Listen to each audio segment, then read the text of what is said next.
श्रीमृत्युंजय स्तोत्रम् विनियोगः। ओम अस्य श्री सदाशिव स्तोत्रमन्त्रस्य मार्कण्डेय ऋषिः अनुष्टुप् छन्दः। श्री सदाशिवो देवता गौरी शक्तिः मम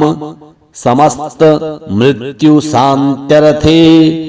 पाठे विनियोगः। रत्नसानुसरासनं रजता दृशृङ्गनिकेतनं सेञ्जिनीकृतपन्नगेश्वर मच्युता नलसायकम् क्षिप्रदग्धपुरत्रयां त्रिदशालयैरभिवन्दितम् चन्द्रशेखरमाश्रये मम किं करिष्यति यमः। पञ्चपादप पुष्पगान्धिपदां भुजद्वयशोभितम् भाललोचनजातपावक दग्धमन्मथ विग्रहम् भस्मादिग्धकले वरं भवनाशिनं भवमव्ययम् चन्द्रशेखरमाश्रये मम किं करिष्यति वै यमः। मत्तवारण मुख्यचार्मकृतोत्तरीयमनोहरम् पङ्कजासन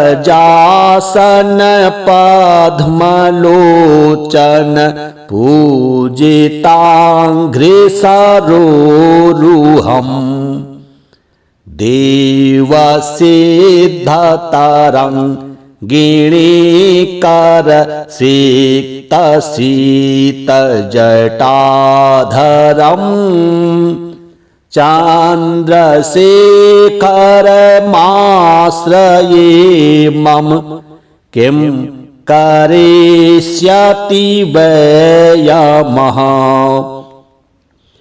कुण्डलीकृत कुण्डलीश्वर कुण्डलं वृषवाहनम्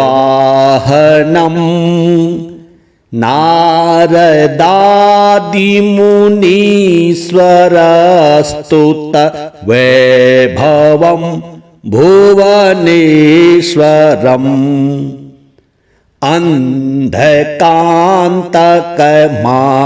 श्रितामरपादपं समनान्तकम्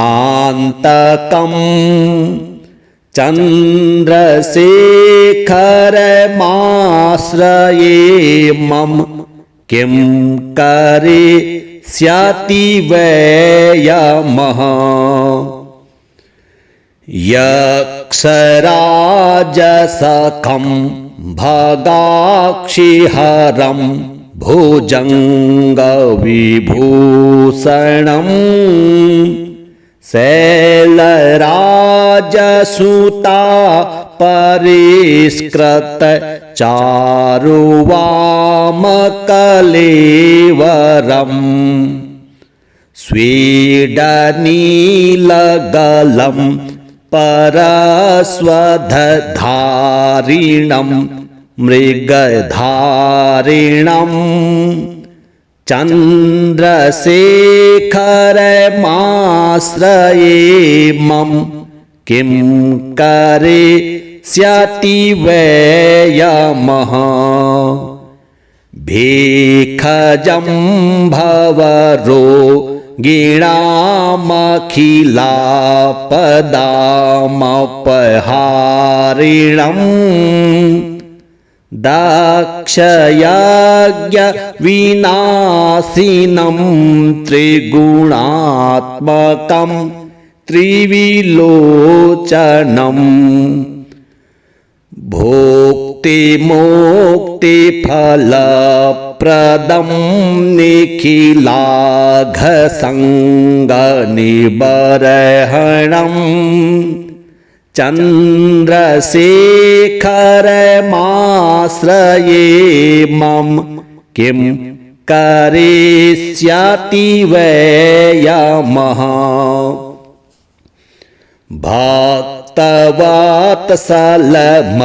भक्तवत्सलमर्चतां निधिमक्षयं हरिदम्बरम् सर्वभूतपतिं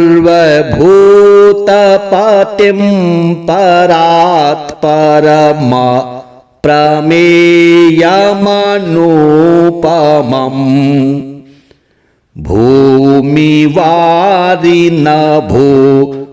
भूमिवारिनभूहुतासन सोमपालितस्वाकृतिम्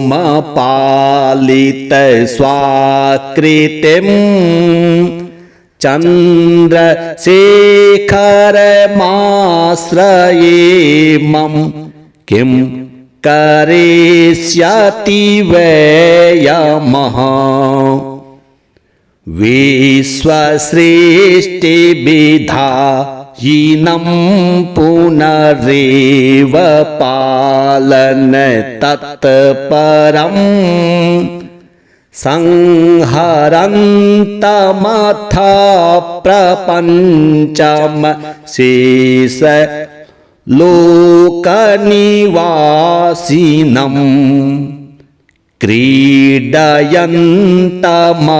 क्रीडयन्तमहर्निशं गणनाथ यूथ समावृतम् चन्द्रशेखरमाश्रये मम किं करिष्यति वै यमः रुद्रं पशुपतिं स्थाणुं नीलकण्ठमुमापतिं नमामि शिरसा देवं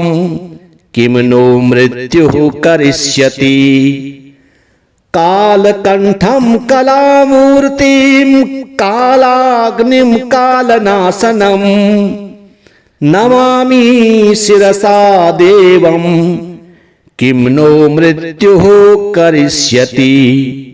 नीलकण्ठं विरूपाक्षं निर्मलं निरुपद्रवं नमामि शिरसा देवं किं नो मृत्युः करिष्यति वामदेवं महादेवं लोकनाथं जगद्गुरुं नमामि शिरसा देवं किं नो मृत्युः करिष्यति देवदेवं जगन्नाथं देवेशां वृषभध्वजं नमामि शिरसा देवं किं नो मृत्युः करिष्यति अनन्तमव्ययं शान्तं अक्षमालाधरं हरं नमामि शिरसा देव्यं किं नो मृत्युः करिष्यति आनन्दं परमं नित्यं कैवल्यपदकारणं नमामि शिरसा देवं किं नो मृत्युः करिष्यति स्वर्गापवर्गदातारं सृष्टिस्त्यन्तकारिणं नमामि शिरसा देवं किं नो मृत्युः करिष्यति रत्नसानुसरासनं रजता दृशृङ्गनिकेतनं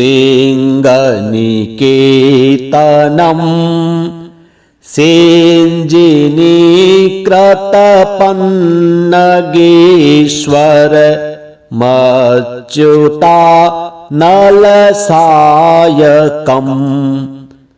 क्षिप्रदग्धपुरत्रयां त्रिदशालयैरभिवन्दितम्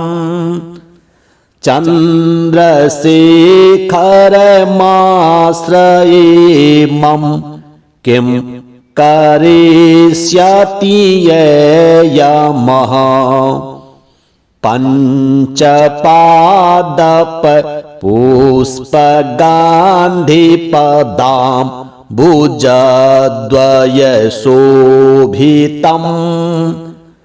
भाललोचनजातपावक दग्धमन्मथविग्रहम्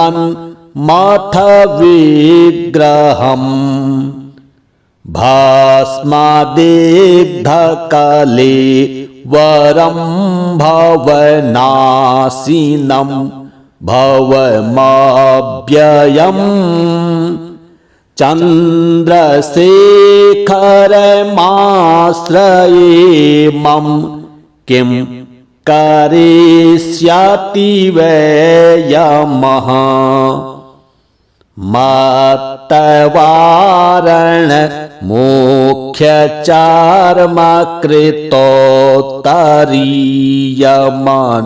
मत्तवारणमोक्षचार्मकृतोत्तरीयमनोहरम्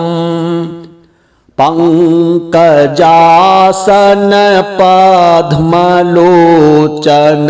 पूजिताङ्घ्रिसरोरुहम्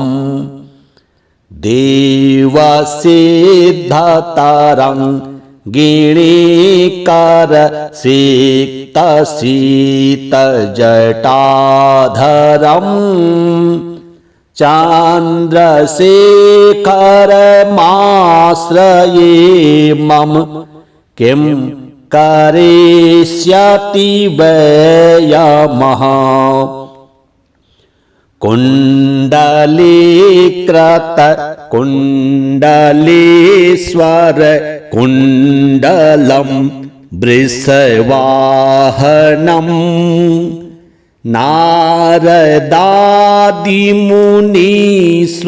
नारदादिमुनीश्वरस्तुत वैभवं भुवनेश्वरम्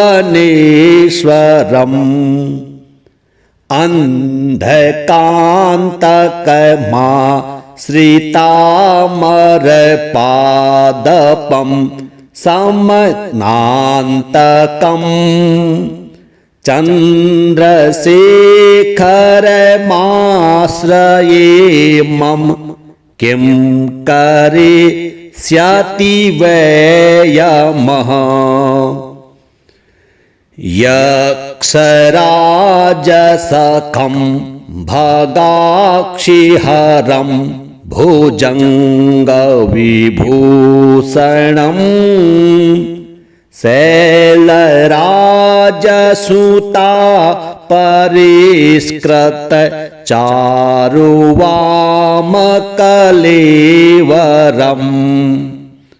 स्वीडनीलगलं परस्वधारिणं मृगधारिणम् चन्द्रशेखरमाश्रयेमं किं करिष्यति वै यमः भेखजं भवरोगिणामखिलापदामपहारिणम् दक्षयज्ञविनाशिनं त्रिगुणात्मकं त्रिविलोचनम् भोक्तिमोक्तिफलप्रदं निखिलाघसङ्गनिबर्हणम् चन्द्रशेखरमाश्रयेमं किं करिष्यति वै यमः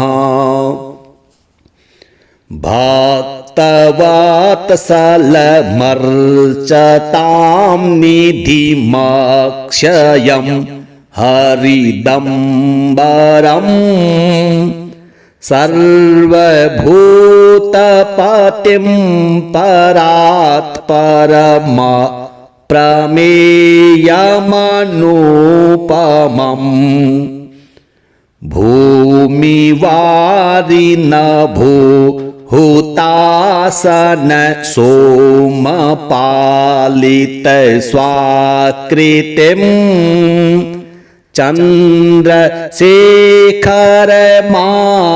चन्द्रशेखरमाश्रयेमं किं करिष्यति वै यमः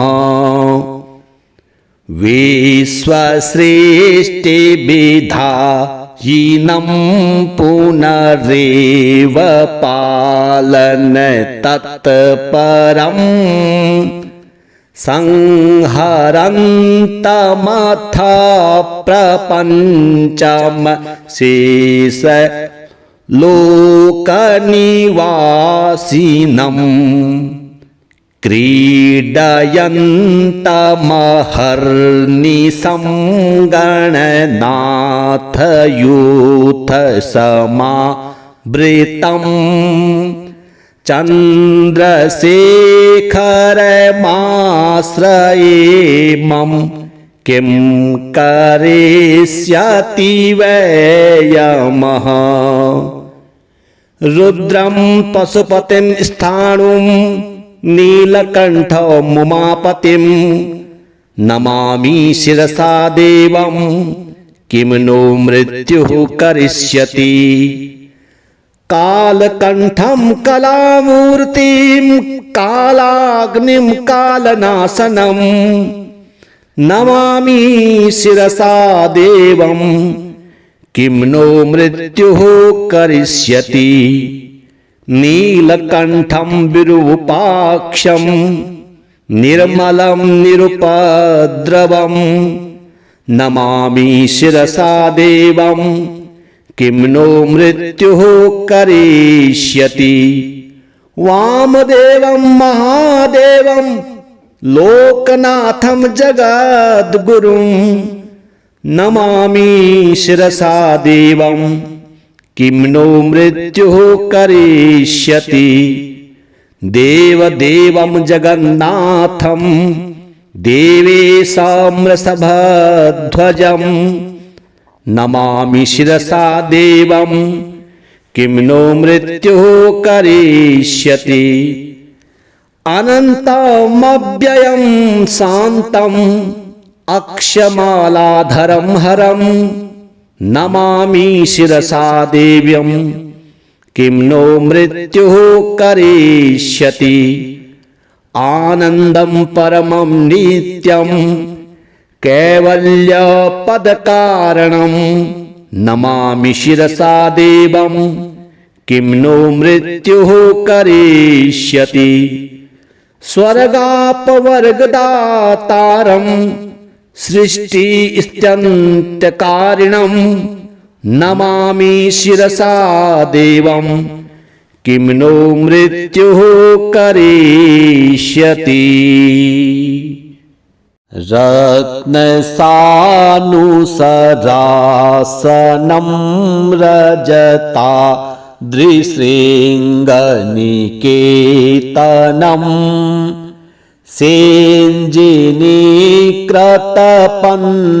सेञ्जिनीकृतपन्नगेश्वर मच्युता नलसायकम् क्षिप्रदाग्धपुरत्रयां त्रिदशालयैरभिवन्दितम् चन्द्रशेखरमाश्रयेमं किं करिष्यति यमः पञ्चपादप पुष्पगान्धिपदां भुजद्वयशोभितं भाललोचन जात पावक दग्धमन् मथ विग्रहम् भस्मादिग्धकले वरं भवनाशिनं भवमव्ययम् चन्द्रशेखरमाश्रये मम किं करिष्यति वै यमः मत्तवारण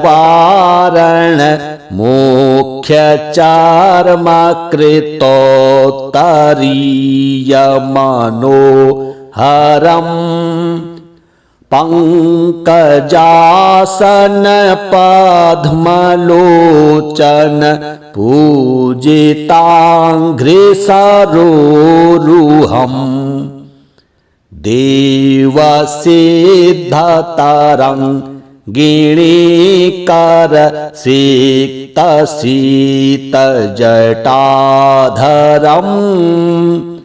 चन्द्रशेखरमाश्रये मम किं करिष्यति वै यमः कुण्डलीकृत कुण्डलीश्वर कुण्डलं वृषवाहनम्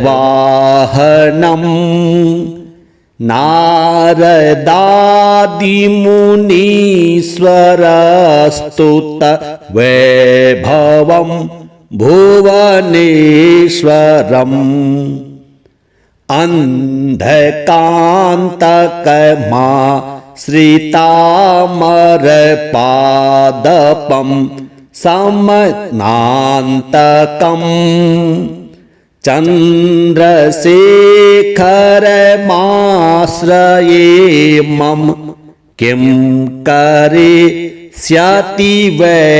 यमः यक्षराजसखं भगाक्षिहरं भुजङ्गविभूषणम् शैलराजसुता परिष्कृत चारुवामकलेवरम्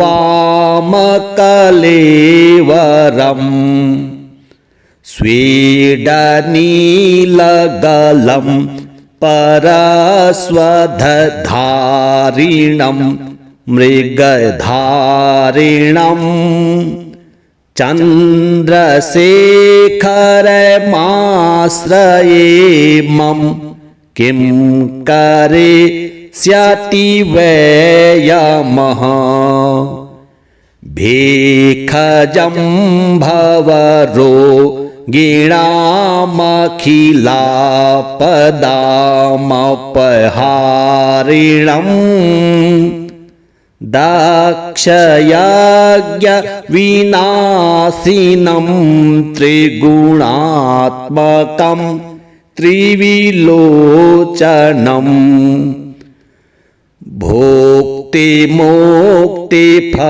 भोक्तिमोक्तिफलप्रदं निखिलाघसङ्गनिबर्हणम् चन्द्रशेखरमाश्रये मम किं करिष्यति वै यमः भक्तवत्सलमर्चतां निधिमक्षयं हरिदम्बरम् सर्वभूतपतिं परात्परम प्रमेयमनुपमम्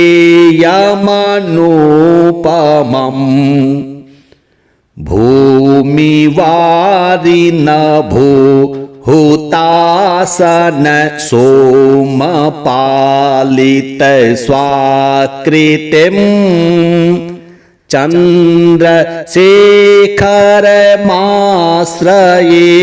मम किं करिष्यति वयमः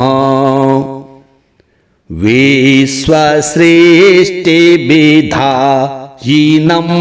पुनरेव पालन तत्परम् संहरन्तमथ प्रपञ्चम शेष लोकनिवासिनम्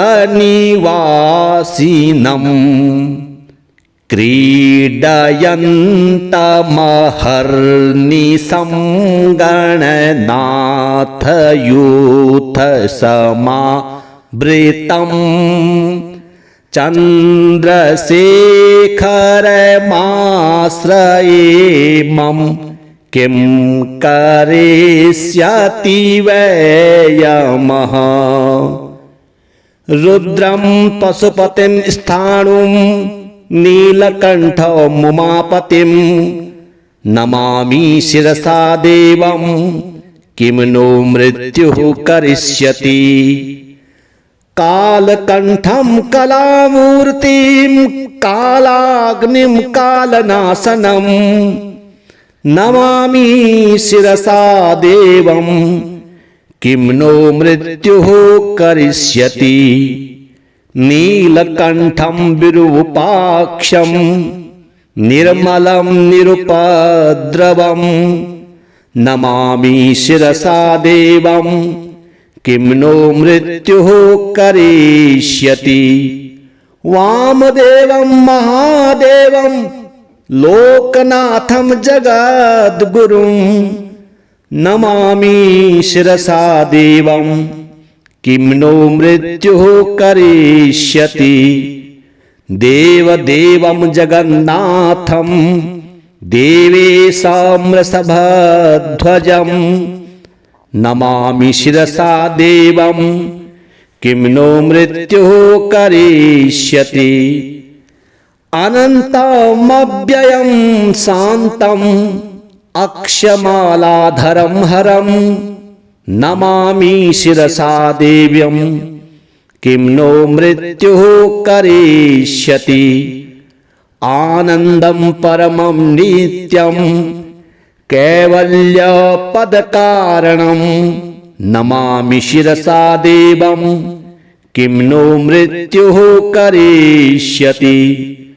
स्वर्गापवर्गदातारं सृष्टिस्त्यन्तकारिणं नमामि शिरसा देवं किं नो मृत्युः करिष्यति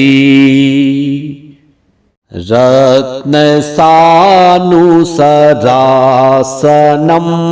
रजता दृशृङ्गनिकेतनं सेञ्जिनीकृतपन्नगेश्वर मच्युता नलसायकम्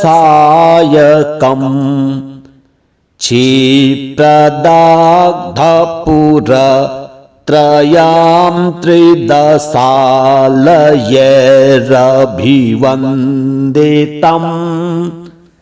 चन्द्रशेखरमाश्रयेमं किं करिष्यति यमः पञ्चपादपपुष्पगान्धिपदां भुजद्वयशोभितं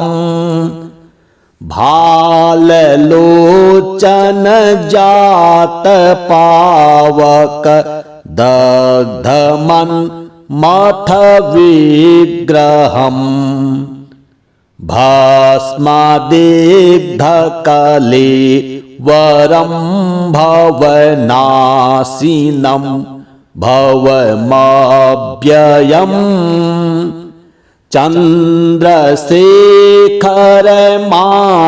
चन्द्रशेखरमाश्रयेमं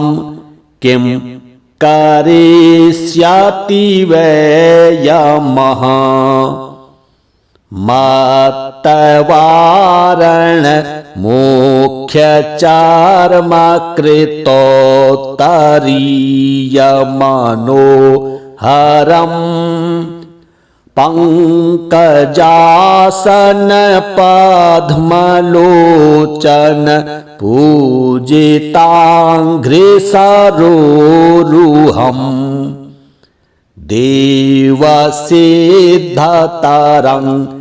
देवसिद्धतरङ्गिणीकर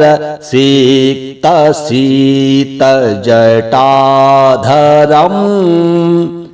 चन्द्रशेखरमाश्रये मम किं करिष्यति वै यमः कुण्डलीकृत कुण्डलीश्वर कुण्डलं वृषवाहनम्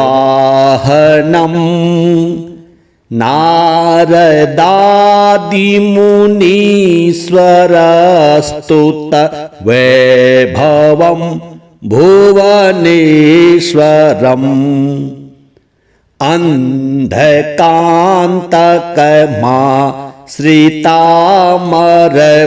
अन्धकान्तकमाश्रितामरपादपं समनान्तकम् चन्द्रशेखरमाश्रये मम किं करिष्यति वै यमः यक्षराजसखं भगाक्षिहरं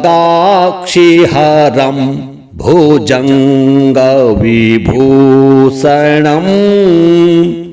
शैलराजसुता परिष्कृत चारुवामकलेवरम्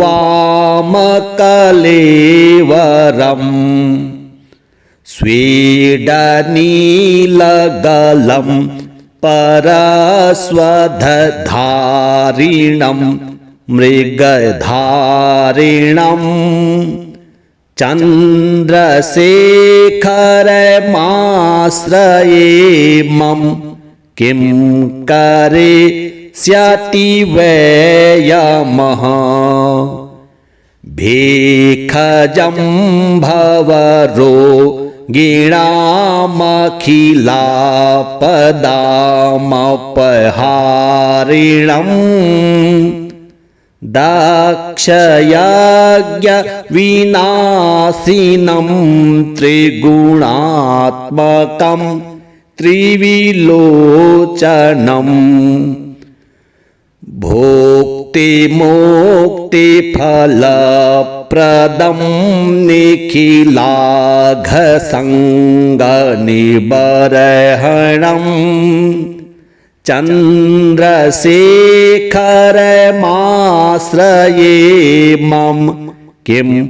करिष्यति वै यमः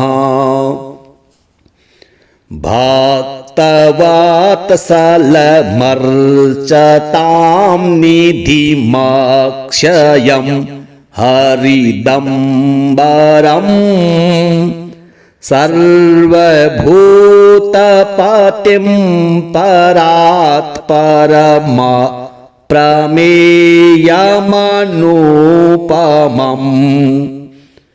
भूमिवारिनभो हुतासन सोमपालित स्वाकृतिम् चन्द्रशेखरमाश्रये मम किं करिष्यति वै यमः विश्वसृष्टिविधायिनं पुनरेव पालन तत्परम् संहरन्तमथ प्रपञ्चम शेष लोकनिवासिनम् क्रीडयन्तमहर्निशं गणनाथ यूथ समा वृतं चन्द्रशेखरमाश्रये मम किं करिष्यति वै यमः रुद्रं पशुपतिं स्थाणुं नीलकण्ठं उमापतिं नमामि शिरसा देवं किं नो मृत्युः करिष्यति कालकण्ठं कलामूर्तिं कालाग्निं कालनाशनं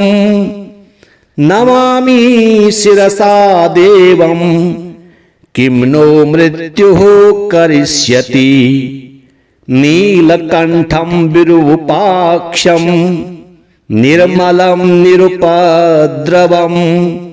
नमामि शिरसा देवं किं नो मृत्युः करिष्यति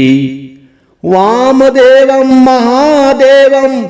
लोकनाथं जगद्गुरुं नमामि शिरसा देवं किं नो मृत्युः करिष्यति देवदेवं जगन्नाथं देवेशं वृषभध्वजं नमामि शिरसा देवं किं नो मृत्युः करिष्यति अनन्तमव्ययं शान्तम् अक्षमालाधरं हरं नमामि शिरसा देव्यं किं नो मृत्युः करिष्यति आनन्दं परमं नित्यं कैवल्यपदकारणं नमामि शिरसा देवं किं नो मृत्युः करिष्यति स्वर्गापवर्गदातारं सृष्टिस्त्यन्तकारिणं नमामि शिरसा देवं किं नो मृत्युः करिष्यति रत्नसानुसरासनं रजता दृशृङ्गनिकेतनं सेञ्जिनीकृतपन्नगेश्वर मच्युता नलसायकम्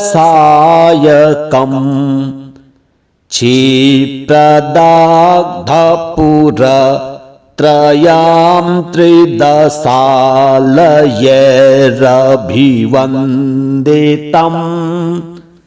चन्द्रशेखरमाश्रये मम किं करिष्यति यमः पञ्चपादप पुष्पगान्धिपदां भुजद्वयशोभितं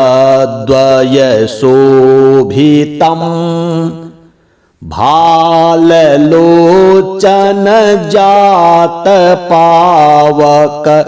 दग्धमन्मथ विग्रहम् भस्मदिग्धकले वरं भवनाशिनं भवमव्ययम् चन्द्रशेखरमाश्रये मम किं करिष्यति वै यमः मत्तवारण मुख्यचार्मकृतोत्तरीयमनोहरम् पंकजासन पद्मलोचन पूजिताङ्घ्रिसरोरुहम्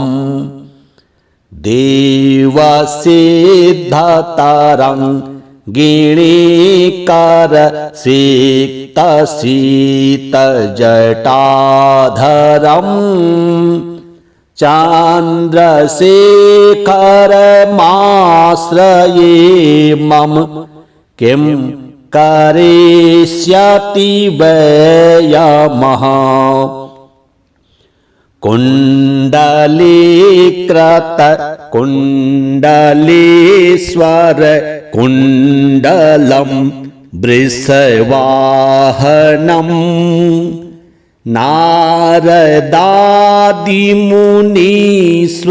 नारदादिमुनीश्वरस्तुत वैभवं भुवनेश्वरम्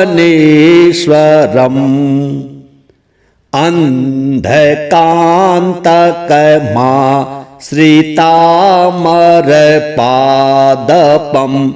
समनान्तकम् चन्द्रशेखरमाश्रये मम किं करिष्यति वै यमः यक्षराजसखं भगाक्षिहरं भुजङ्गविभूषणम् शैलराजसुता परिष्कृत चारुवामकलेवरम्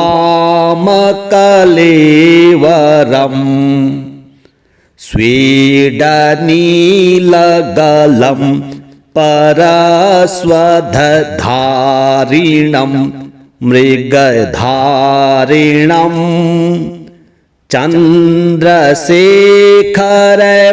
चन्द्रशेखरमाश्रये मम किं करिष्यति वै यमः भेखजं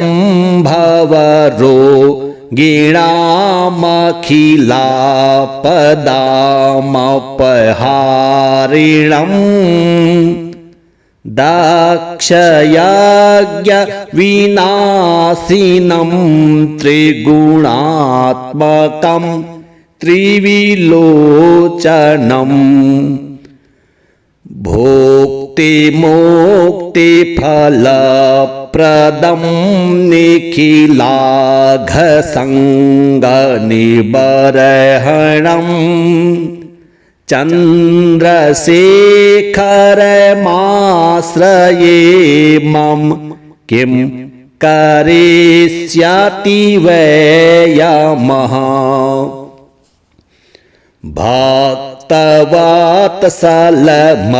भक्तवत्सलमर्चतां निधिमक्षयं हरिदम्बरम् सर्वभूतपतिं परात्परम प्रमेयमनुपमम्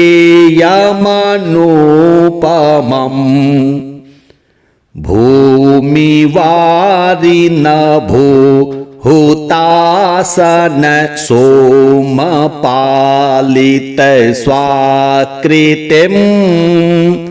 चन्द्रशेखरमाश्रये मम किं करिष्यति वै यमः